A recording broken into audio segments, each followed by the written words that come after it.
Hello folks, Everchanger here, and welcome back to more Pokemon Crystal.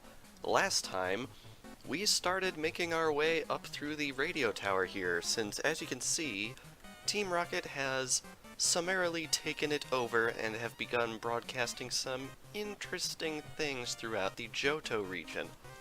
This time, we are going to be continuing on our quest upstairs.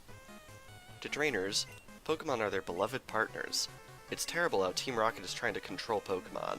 Now, this floor is pretty cool because you cannot actually explore this floor prior to the Team Rocket takeover, so they're actually, by taking over the radio tower, giving you the means to get to the top, which is kind of funny. It feels great ordering Pokemon to commit crimes. Oh, again, the text limitations result in some very hilarious lines in these earlier Pokemon games. Now, as you might imagine, we're going to be having a lot of battles this episode, so I feel like I should come up with a conversation starter for the comments, because people seem to like that, and they usually tend to garner a few responses. So I think we are going to talk about Ultra Sun and Ultra Moon a little bit, because anyone who's watching this in the far future, this Let's Play is being released during the unveiling pre-release period for that game, and ow, that self-destruct hurt a lot. Yikes. And Eevee gets level 32. But yeah, these games are really weird to me because, like, I wanted to talk about them as information came out about them during the series, because they were revealed, like, the day before I recorded the first episode. But, like, they really haven't talked about these games at all since they were revealed. The only new information to speak of whatsoever for these games is the fact that there is a new version of the Pikachu in a hat for the 20th movie that is going to be in Ultra Sun and Ultra Moon, and wasn't in the original Sun and Moon. Now, I'm recording this episode specifically on the 30th of July, 2017. So I suppose it's possible between now and when this episode goes out on Tuesday, the 1st of August, I believe, we might have some new information, because it has been a while. But, like, I don't know. Like, just talk about the game in the comments. Like, are you excited for it?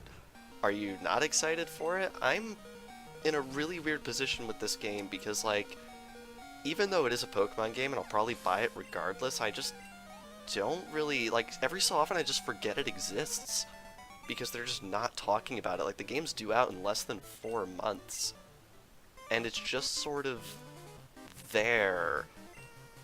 The Team Rocket boss has locked himself in, but the director can open it. He's up on the 5th floor. Please save him.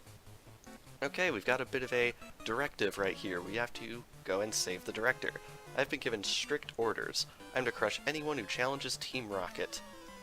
Alright, now if I had to throw out a guess as to when we'll get news on Ultra Sun and Ultra Moon, I'd like to think we're going to be getting it within the next week or two. Just because a lot of companies are going to have to start pushing merchandise and stuff to tie into this game. And, like, I guess, I don't know. Because, like, with Black and White 2, we also had to wait about 2 months for information after they were revealed, so I don't know, I feel like it's about time we actually got some news, because the fandom's sort of getting a little, I don't know, cranky. I don't know if anyone else in the comments is as active in the fandom as I am, but I'm on forums reading posts all the time. I don't make posts too terribly often, but I do read a lot of posts, and everyone's sort of getting really, really antsy about what on earth is going on with the series right now. I feel like we're in just this really, really awkward position where everyone's kind of, I don't know, losing their minds a little bit just because we know nothing. I don't know. I know regardless of what happens, the game will come out on November 17th and everyone will get to experience it, but for right now it's just really strange, I guess.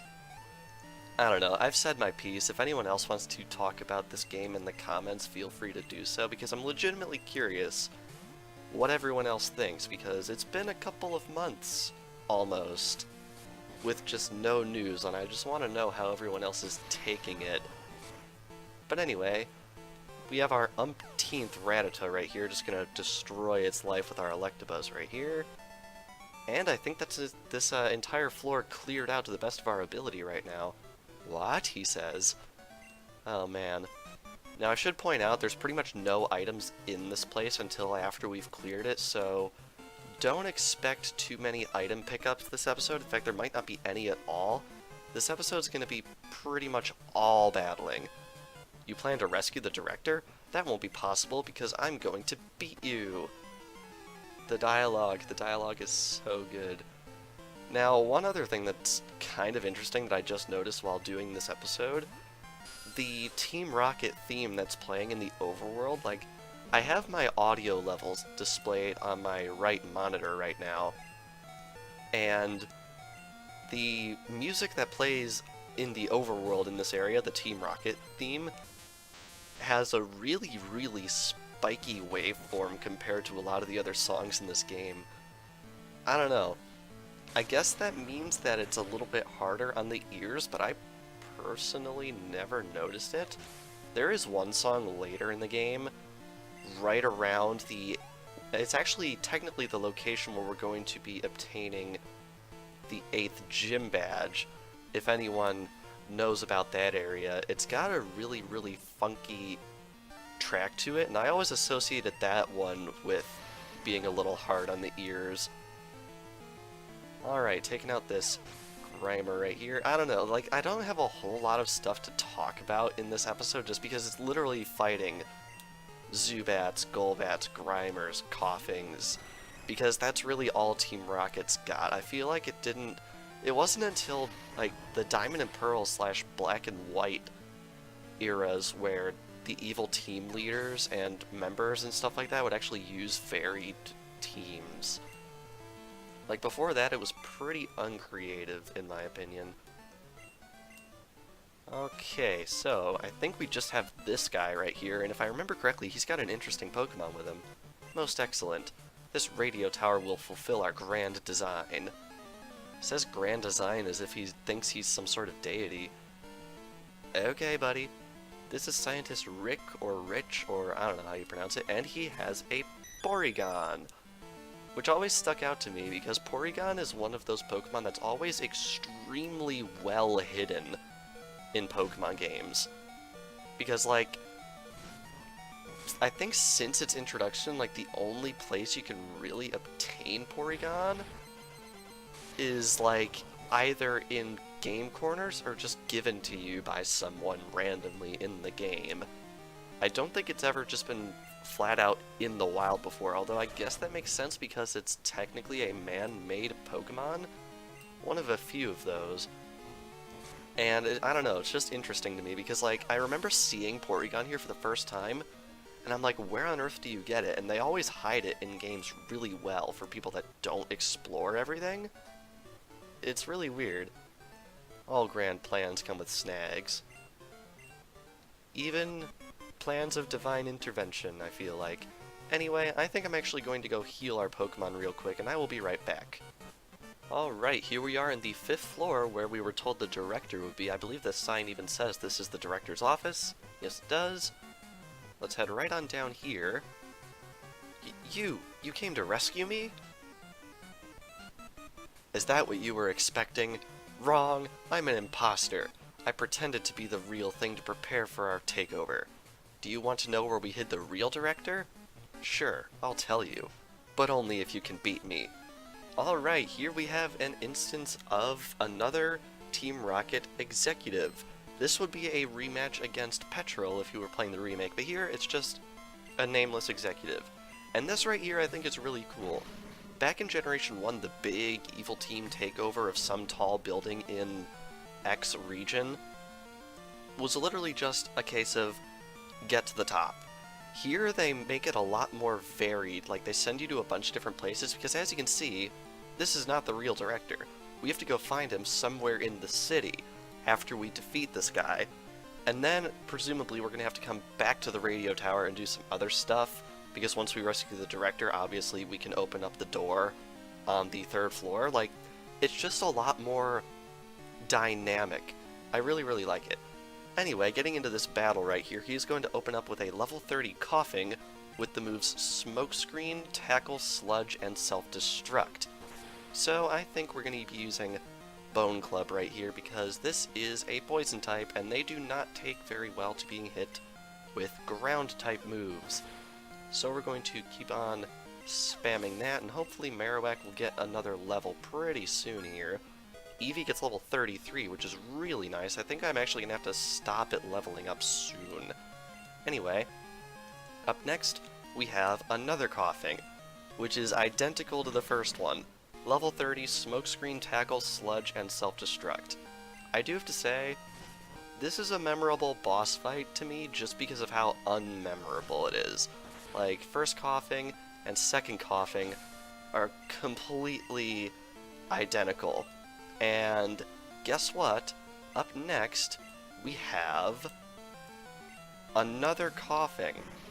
Once again, this Koffing is level 30 with the move Smokescreen, Tackle, Sludge, and Self-Destruct. Yeah, really, really not all that creative.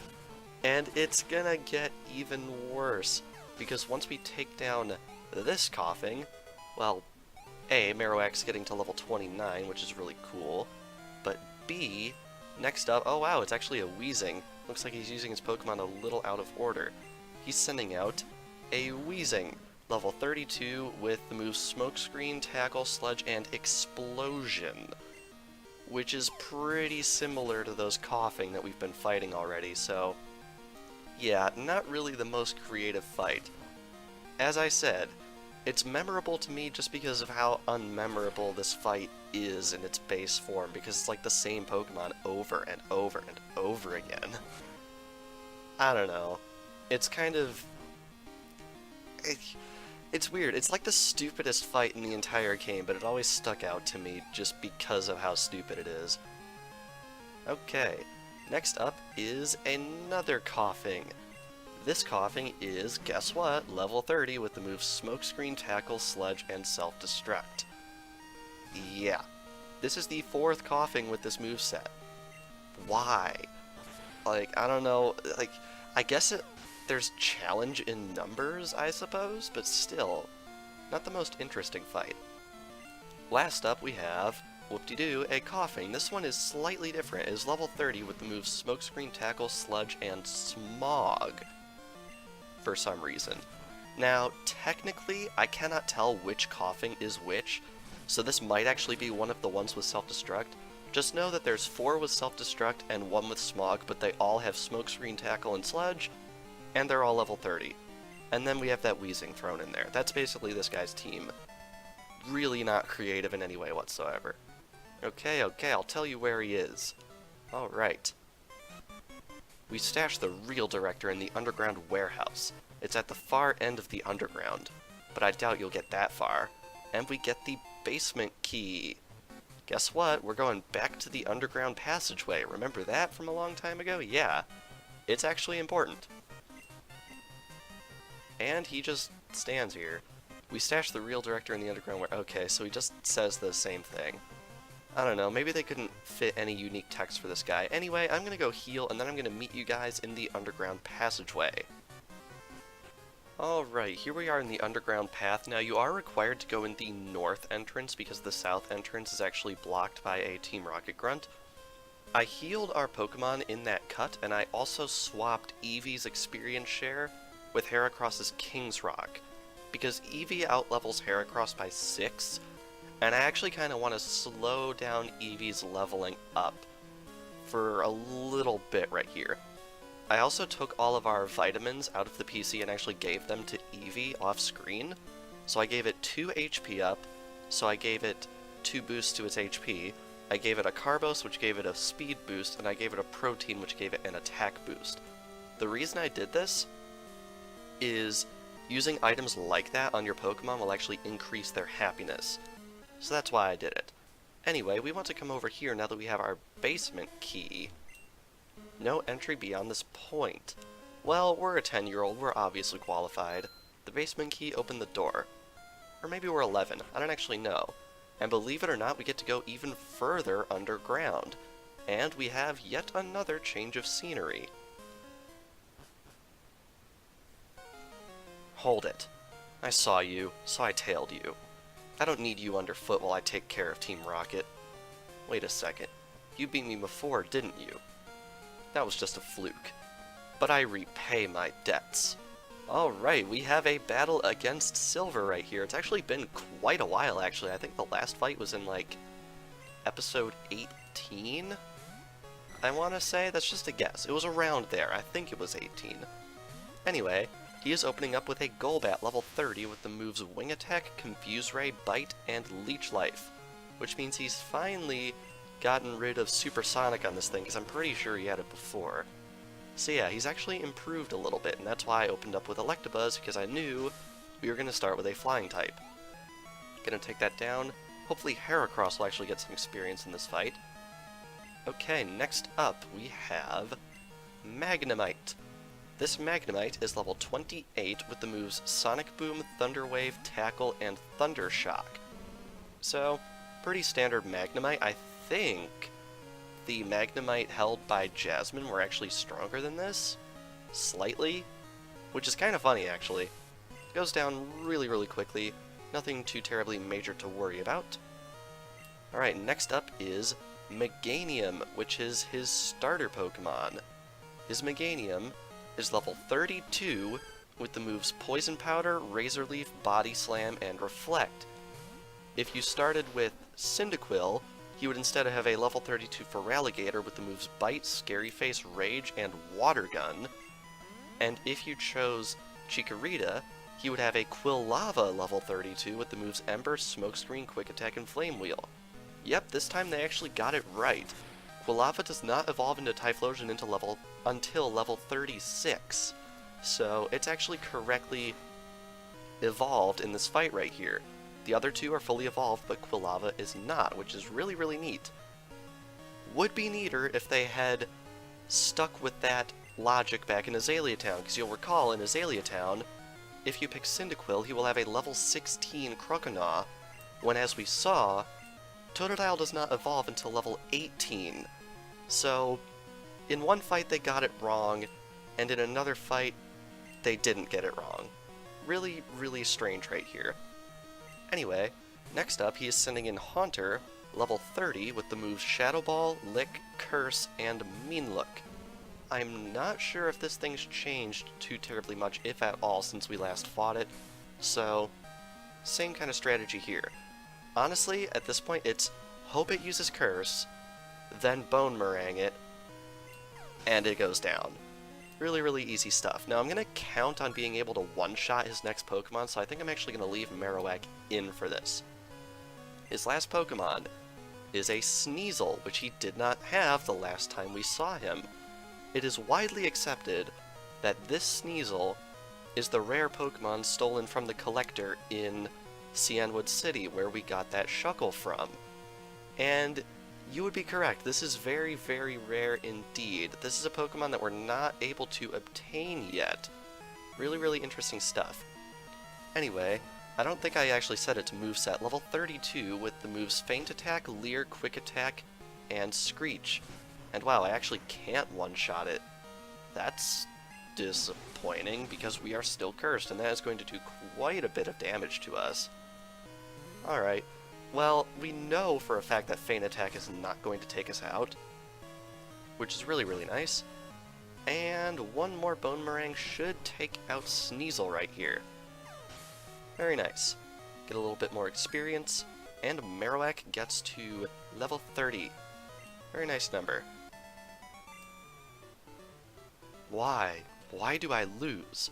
I've assembled the toughest Pokemon. I didn't ease up on the gas, so why do I lose? I don't understand. Is what that Lance guy said true? That I don't treat Pokemon properly? Love? Trust? Are they really what I lack? Are they keeping me from winning? I just don't understand. But it's not going to end here. Not now. Not because of this. I won't give up my dream of becoming the world's best Pokemon trainer. Very, very interesting stuff. I really, really like the rival in this game, in case you couldn't tell that. The rival in the first game, honestly, doesn't really grow all that much in terms of personality, but as you can see, Silver right here does a lot of self-reflection throughout the game, and I think we might actually be seeing a change from him pretty soon, which is really cool. Anyway, I'm going to heal, and then I will head right back down here to end off this video. Alright, and I think with that, we are going to be ending things off here. So, this past episode of Pokemon Crystal, we made our way to the director's office on the 5th floor of the radio tower. Unfortunately, it was an imposter.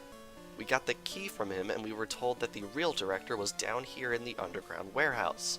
But when we got here, we also had a face-off with Silver, who seems to be doing a bit of reflection after his, what is this, his first, second, third, fourth? Like fourth loss to us, I think? Yeah, kinda crazy.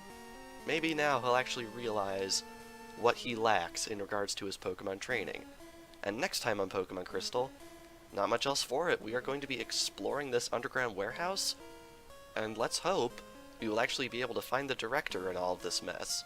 So without further ado, thank you all for watching, and I will see you guys next time.